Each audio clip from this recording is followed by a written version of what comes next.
He was a powerful Wall Street millionaire, until one scandal destroyed everything. Humiliated, abandoned, and forced onto the streets, Richard Anderson thought his life was over. But then, he met a homeless man with a mysterious past. What happened next would teach him a lesson no amount of money could ever buy: the true meaning of wealth. Richard Anderson stood at the top floor of a Manhattan skyscraper, gazing out at the city lights that sparkled like jewels. His empire stretched across Wall Street, and his name commanded respect and fear alike. Tonight he prepared to address investors who believed in his vision of endless growth. But behind his confident smile, rumors of fraud and manipulation loomed like storm clouds. He ignored them, clinging to the illusion of invincibility. The conference hall filled with reporters, cameras flashing as Richard entered with tailored confidence. His expensive suit and calm demeanor exuded power. He raised his hand for silence and began his speech, speaking of profits, expansion, and a golden future. But before he could finish, an investigative journalist interrupted with shocking evidence. Documents were displayed on screens, exposing financial crimes linked directly to him. Gasps filled the room, and the atmosphere shifted from admiration to hostility. Reporters shouted accusations, and flashes blinded him like lightning. Richard tried to deny everything, his voice trembling as he clung to the podium. The investors who once worshipped him now turned their backs, whispering betrayal. In that moment, the mighty king of Wall Street began to fall. Security escorted him out as cameras followed his shameful retreat. The footage spread across television and social media within minutes, tarnishing his reputation forever. His empire crumbled overnight as lawsuits and investigations tightened around him. Richard sat alone in his limousine, staring at his reflection in the window. For the first time in decades, he felt powerless. By morning, headlines labeled him a fraud and a disgrace. Banks froze his accounts, and allies abandoned him in silence. The phone calls that once overflowed with admiration now vanished into emptiness. Richard's arrogance shielded him from fear, but deep down, panic gnawed at his soul. The city that once praised him now seemed colder, harsher, and merciless.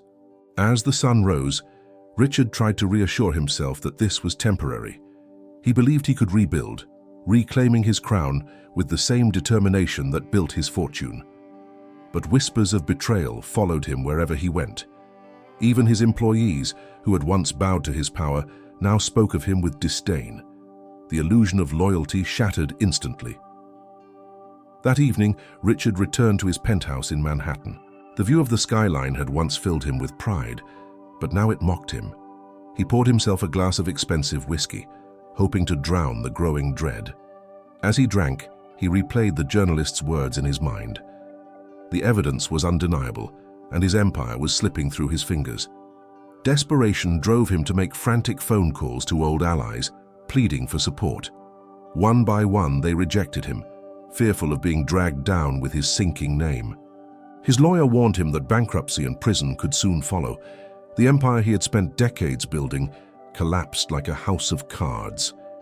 For Richard, denial was the only shield left. Late into the night, Richard walked through the empty halls of his penthouse. The silence was unbearable, the marble floors echoing with loneliness. Memories of his ex-wife Emily and daughter Sarah haunted him, reminding him of everything he had sacrificed for wealth.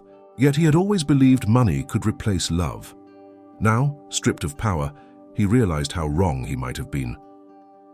By dawn, Richard stood again at the window, looking at a city that no longer belonged to him. His crown had been taken, his name dragged through the mud, and his kingdom reduced to ashes. The fall of a king was complete, and Richard had only begun to face the consequences. Tomorrow would bring humiliation beyond what he could imagine. If this story already touched your heart and made you think about how fragile success can be, don't miss what happens next. Subscribe now and join us on this emotional journey, because sometimes the fall is just the beginning. The morning began with pounding fists on his door. Richard opened it to find creditors and officials demanding repayment for debts he could not cover. They stormed his penthouse, cataloging possessions to seize as collateral. Priceless art, Designer suits and golden ornaments were stripped from his home like vultures picking a carcass. Richard protested, but his words carried no weight anymore. Outside, reporters swarmed the building, waiting for his downfall. As Richard stepped into the lobby, cameras flashed mercilessly. Journalists hurled questions, each one sharper than the last. "How does it feel to lose everything?" shouted one. "Do you regret lying to your investors?" asked another. Richard forced a smile, but inside shame burned hotter than fire. His kingdom had not just crumbled, it was on display for the world to mock. On Wall Street, once loyal colleagues now sneered at his name. His photo was plastered across newspapers, branded with words like liar and fraud. Even strangers on the street recognized him, pointing fingers with disgust. Richard, once untouchable, became the city's cautionary tale overnight. He tried to walk with dignity, but every step felt heavier under the weight of judgment. As his assets disappeared, so did his friends. Invitations to galas, meetings, and elite circles vanished instantly. The doors that once opened at his command now slammed shut. Even restaurants refused his entry, fearing bad publicity. For the first time, Richard experienced rejection in the very city that once worshipped him. He was an exile among the skyscrapers he once ruled. His phone buzzed constantly, but not with offers of help. Lawyers called demanding settlements, banks demanded payments, and strangers sent threats. Social media erupted with memes mocking his downfall, each one more humiliating than the last. His pride had built him a fortress, but now that fortress became a prison. Every reminder of his former life cut like a blade. One evening, Richard sat in a darkened room, watching news anchors dissect his failure. Their words painted him as a villain, a greedy man who cared for nothing but profit. He clenched his fists, denying their accusations. Yet deep down, he knew they were right. His greed had blinded him. He had sacrificed everything that truly mattered, and now the world was celebrating his destruction. When his ex-wife Emily called, her voice was sharp but calm. "Richard, Sarah saw the news," she said. "She doesn't want to hear from you right now. You've hurt her too much." Her words pierced deeper than any headline. The shame of losing his daughter's respect weighed heavier than the loss of billions. For Richard, this was the wound that bled the most. Days turned into weeks, and Richard's decline accelerated. Lawsuits piled up, forcing him to sell what little remained. The penthouse, once his fortress in the sky, was auctioned to strangers. He packed his life into a single suitcase, reduced from a king to a beggar of time. The city that once served him now swallowed him whole. As he walked out of his building for the last time, Richard faced a wall of flashing cameras. The crowd jeered, mocking his downfall with cruel delight. He kept his head high, refusing to let them see him broken. But inside, his pride cracked with every step. He had become a spectacle, a fallen idol trampled under the feet of public scorn. By nightfall, Richard wandered through the streets, unsure of where to go. The city lights blurred with his tears, and the cold bit into his bones. For the first time in his life, he had no home, no allies, and no hope. Public humiliation was complete, and Richard Anderson was nothing more than a ghost haunting the streets of New York. Richard's penthouse had once been his fortress above the city, filled with marble floors, priceless art, and sweeping views of Manhattan. Now it was nothing more than an echo of his ruined empire. Creditors arrived with cold efficiency, boxing up his possessions as if they were trash. The paintings, the wine collection, the suits all stripped away within hours. Each item taken was another reminder that his power meant nothing. When the movers rolled away his grand piano, Richard finally collapsed onto the empty floor. His reflection in the glass walls revealed a man he barely recognized, once polished and commanding, now hollow and defeated. The luxury he had worshipped vanished in front of his eyes, and with it, the illusion of control. Pride still whispered that he was above this, but the silence of his empty home drowned it out. That night, Richard tried to sleep on the bare floor of his penthouse. The hum of the city outside, once comforting, now felt mocking. Every horn and distant laugh reminded him of the life he no longer belonged to. His phone buzzed relentlessly with calls from lawyers, debt collectors, and news reporters. He turned it off, unwilling to face the avalanche of shame pressing down on him. The next morning, officials arrived with a final order. He had 24 hours to vacate the building. Richard's hands trembled as he signed the papers. He packed a single suitcase, leaving behind decades of wealth reduced to empty rooms. When the elevator doors closed behind him, it felt like a coffin shutting. The building staff avoided his eyes, eager to distance themselves from the fallen king. Stepping into the bustling streets, Richard felt the city press in around him. Manhattan had been his kingdom, but now he was nothing more than a stranger. The towers that once symbolized triumph now loomed like monuments to his failure. With no home, no allies, and nowhere to go, Richard walked into the unknown. For the first time, he was truly alone. The first night without a home was brutal. Richard wandered aimlessly through Times Square, neon lights burning his eyes as the cold night air bit into his skin. He had money left in his wallet, but not enough to buy back the dignity he had lost. Fast food wrappers and strangers' laughter surrounded him, reminding him of how far he had fallen. He had gone from champagne galas to searching for shelter in the shadows. By dawn, exhaustion forced him to a park bench in Central Park.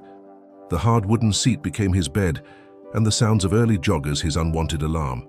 Passers-by looked at him with pity or disdain, some recognizing his disgraced face from the news. Richard pulled his coat tighter, ashamed yet too tired to care. Hunger gnawed at him, a pain he had never felt before. As days blurred into nights, Richard struggled to survive. He ate cheap hot dogs from street vendors and drank from public fountains. Each step was heavier, each glance from strangers more humiliating. The city that had once celebrated him now spit him out like a forgotten memory. His pride told him this was temporary, but the hollow pit in his stomach told another story. One evening, rain poured down, soaking his clothes and chilling him to the bone. Richard took refuge under a bridge in the Bronx, surrounded by others who had nowhere to go.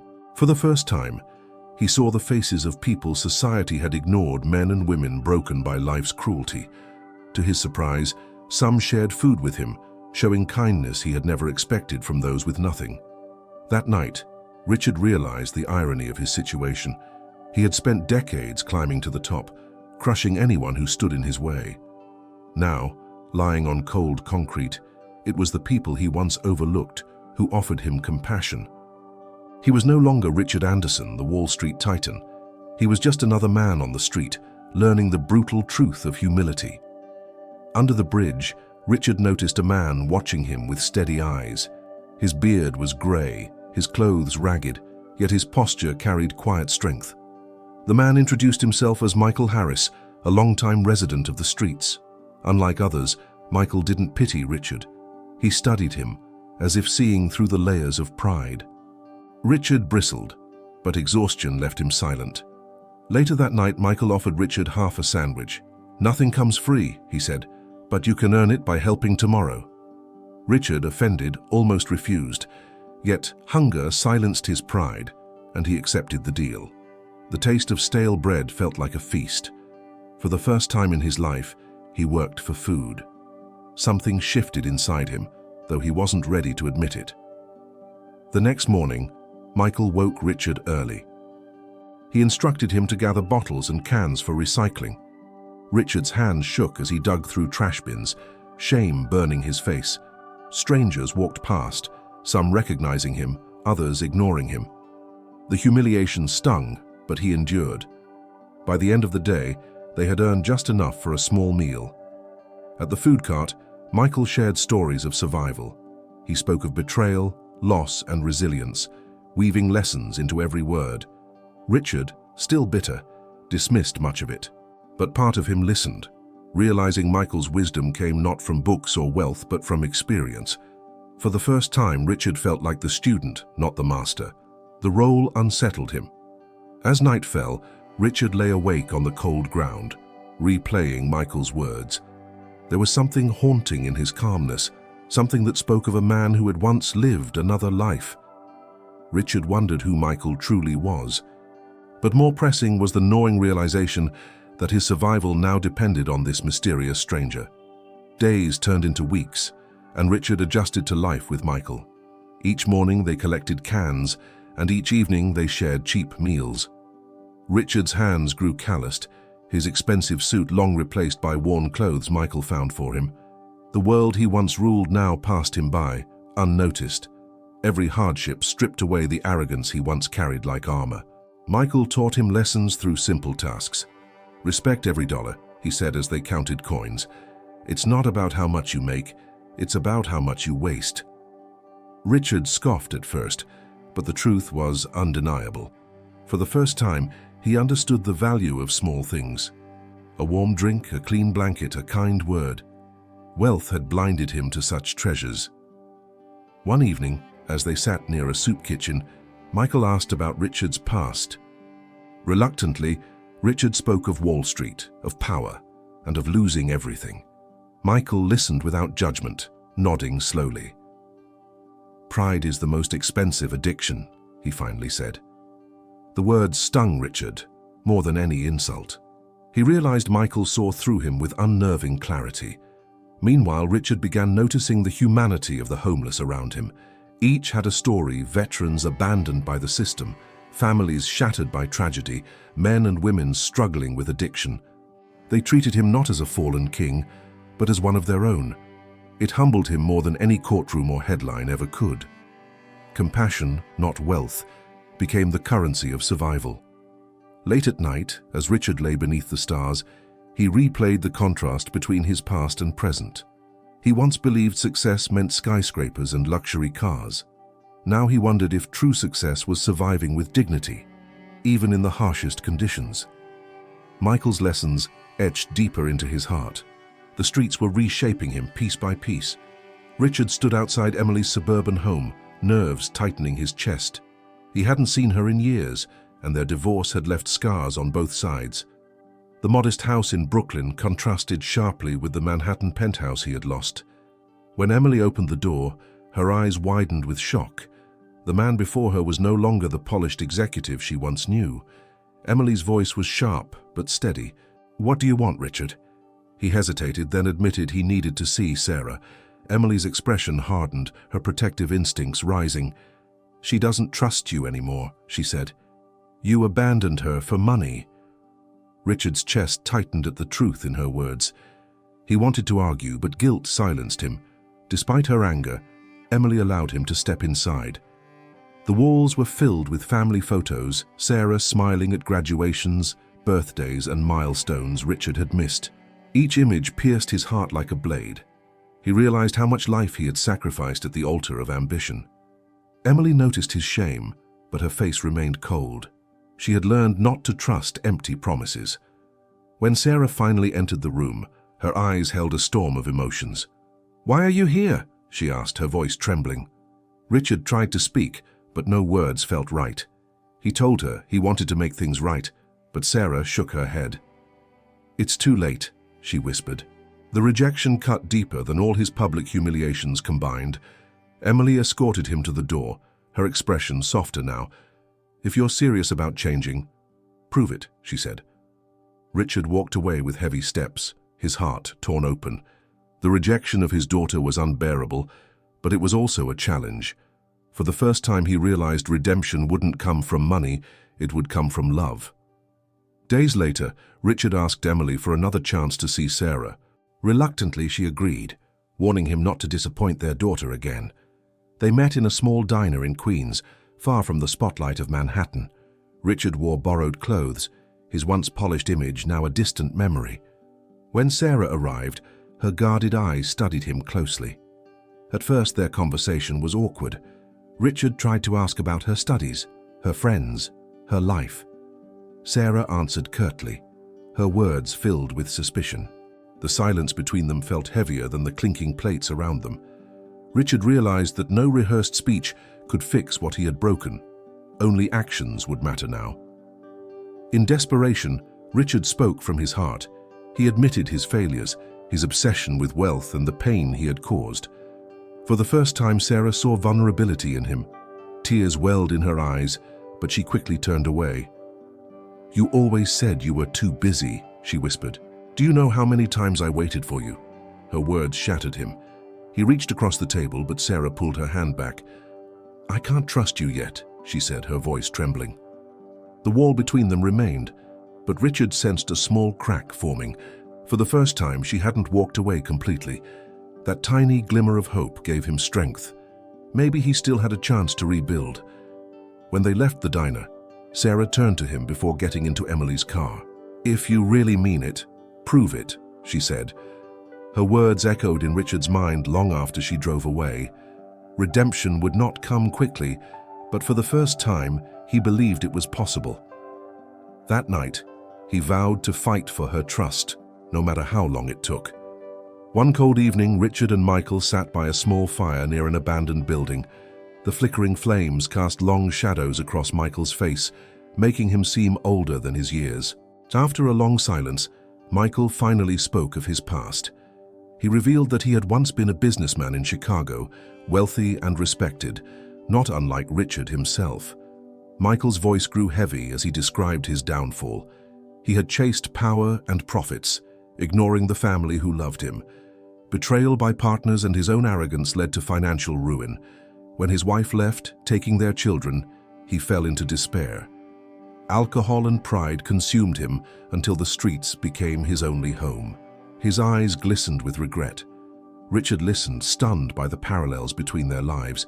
He realized Michael wasn't just another homeless man, he was a mirror of what Richard could become. "Pride is the most expensive addiction," Michael said softly. The words pierced Richard's heart.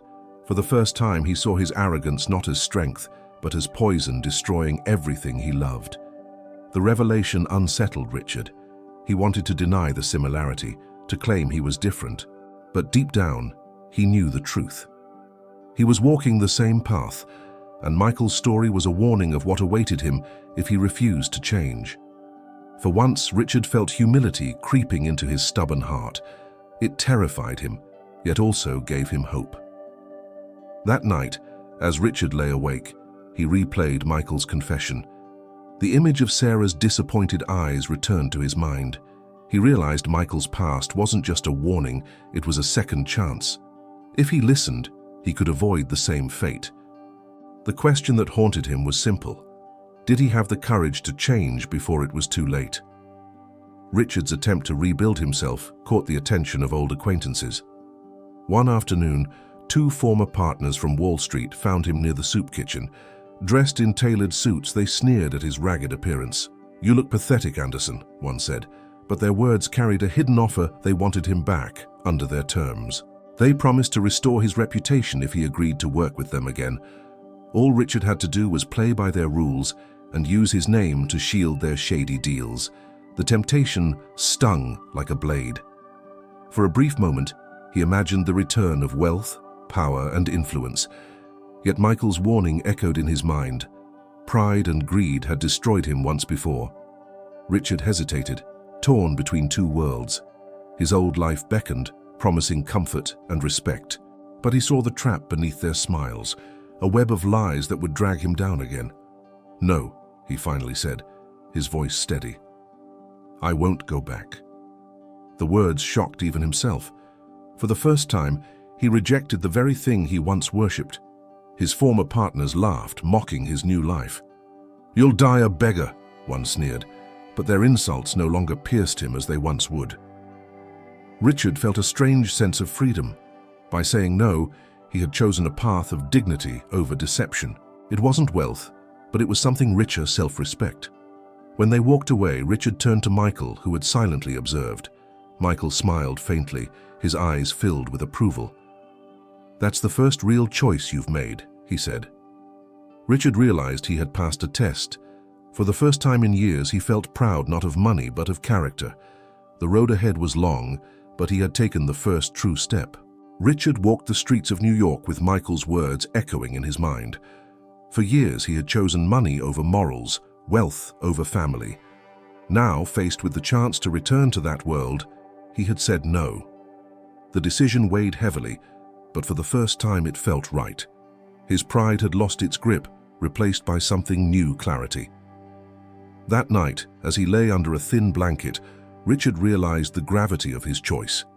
He had turned away from the very thing he once lived for. Fear whispered that he was a fool, that he would die forgotten. But deep inside, another voice reminded him that real success wasn't measured by bank accounts.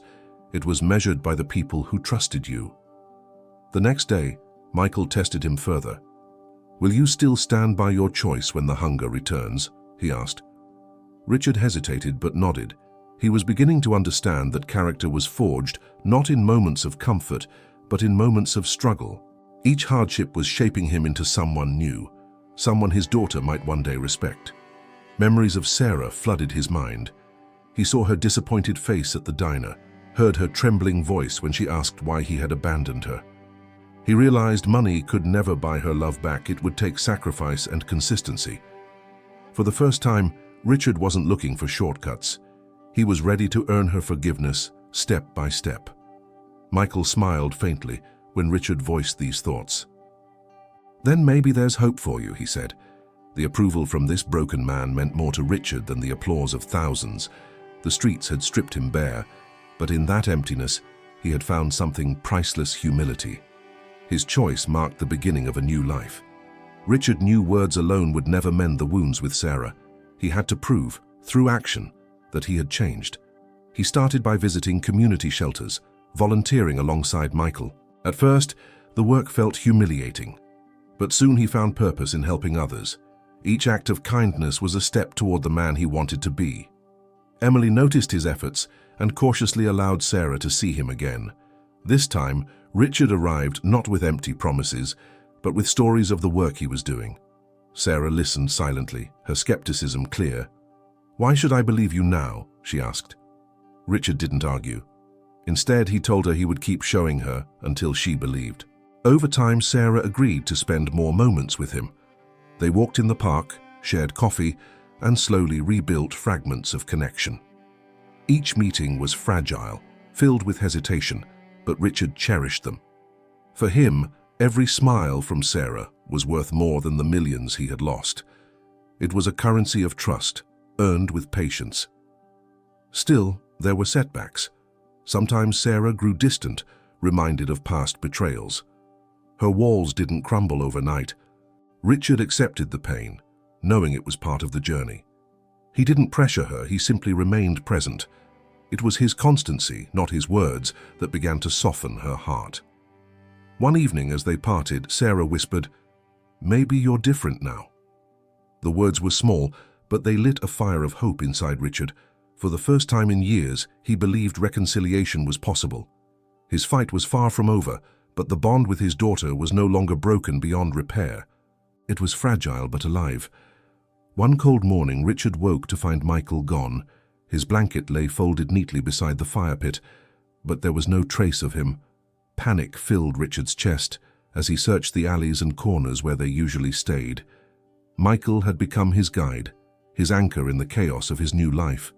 Without him, the streets felt emptier than ever before. After hours of searching, Richard discovered a small notebook hidden inside his bag. The cover was worn, the pages filled with Michael's handwriting. It told stories of his past, lessons he had learned, and regrets that haunted him. Some entries ended abruptly, as if unfinished. Richard realized Michael had left it behind intentionally, a final gift. Reading the notebook, Richard felt tears well in his eyes. Michael had poured out his soul, his rise, his fall, and the wisdom he had gained in the wreckage. Each page was a warning and a lesson. Richard understood now that Michael's purpose was not to stay, but to guide him toward transformation. The streets had given him a mentor, and now the test was his alone. That night, sitting under the city lights, Richard felt a mix of grief and gratitude.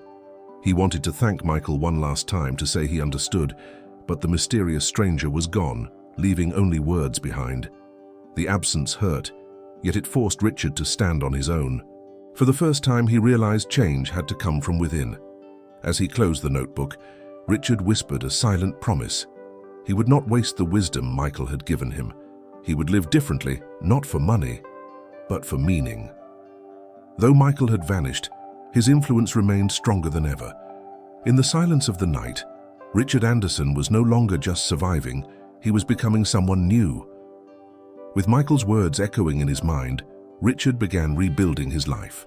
He approached shelters and community centers, offering to help organize programs for the homeless. At first, people doubted his intentions, seeing only the disgraced businessman. But slowly, through persistence and humility, Richard proved his sincerity. His past failures became lessons to help others avoid the same mistakes. Using his skills, he created a small non-profit dedicated to reintegrating people into society. He partnered with local businesses in New York, convincing them to give second chances to those who had none. Each success brought him fulfillment he had never known on Wall Street. For the first time, his work wasn't about profit, it was about people. News of his transformation spread quietly. Some mocked him, calling it an act of desperation, but others admired his resolve. Richard didn't care about public opinion anymore. What mattered was the difference he could make. Every meal served, every job secured, every family reunited reminded him that redemption was real. His wealth was gone, but his purpose was stronger than ever. Meanwhile, his relationship with Sarah grew. She volunteered alongside him, witnessing his change firsthand. At first, she watched with skepticism, waiting for him to slip back into arrogance. But as weeks turned into months, she saw consistency. The father who once abandoned her was now showing up, not with money but with love and presence. One evening, Sarah looked at him with softened eyes. "You're not the man you used to be," she said quietly. Richard's throat tightened with emotion. He had spent years chasing billions, only to discover that his greatest treasure was her trust. For the first time, he felt truly rich, not in wealth, but in love. His new beginning had finally taken root. Months later, Richard stood at the opening of his non-profit's new shelter in Queens. The modest building wasn't grand like his old skyscraper offices, but it overflowed with purpose. Volunteers bustled about, serving food and offering warm beds to those in need. Richard looked around with pride, not the arrogant pride of Wall Street, but the quiet pride of a man redeemed. Sarah walked beside him, her hand resting lightly on his arm. She no longer looked at him with suspicion, but with trust. "I'm proud of you, Dad," she said softly. The word Dad hit Richard harder than any fortune he had ever earned. His eyes stung with tears as he realized the wealth he had craved all his life was standing right beside him. Emily attended as well, her expression gentler than it had been in years. She watched as Richard gave a heartfelt speech, thanking the community and honoring Michael's memory. "I once believed money made me powerful," he said, his voice steady. "But true wealth is measured by the lives we touch." The audience applauded, many unaware of the journey that had brought him here. After the event, Richard sat quietly with Sarah on a bench outside. The city lights glowed in the distance, no longer mocking him but welcoming him home. He remembered his fall, his nights on the streets, and the stranger who had guided him. Michael's notebook remained in his pocket, a constant reminder of the lessons that had saved him. As the night settled, Richard took a deep breath, feeling peace wash over him. He had lost billions, but he had gained something beyond price: forgiveness, love, and purpose. For the first time, he was free from the chains of pride. Richard Anderson was no longer the king of Wall Street. He was a man who had found true wealth, and that was more than enough. Richard Anderson lost billions, but gained something priceless: love, forgiveness, and true purpose. His journey reminds us that real wealth isn't measured in money, but in the lives we touch. What about you? What does true wealth mean in your life? Share your thoughts in the comments below. And if this story moved you, don't forget to like, subscribe, and join us for more powerful emotional stories. Richard's journey showed us that true wealth is not in money, but in love, forgiveness, and purpose. What about you? What does true wealth mean in your life? Share your thoughts in the comments. I'd love to read your story. And if this touched you, make sure to like and subscribe so we can keep sharing powerful stories together.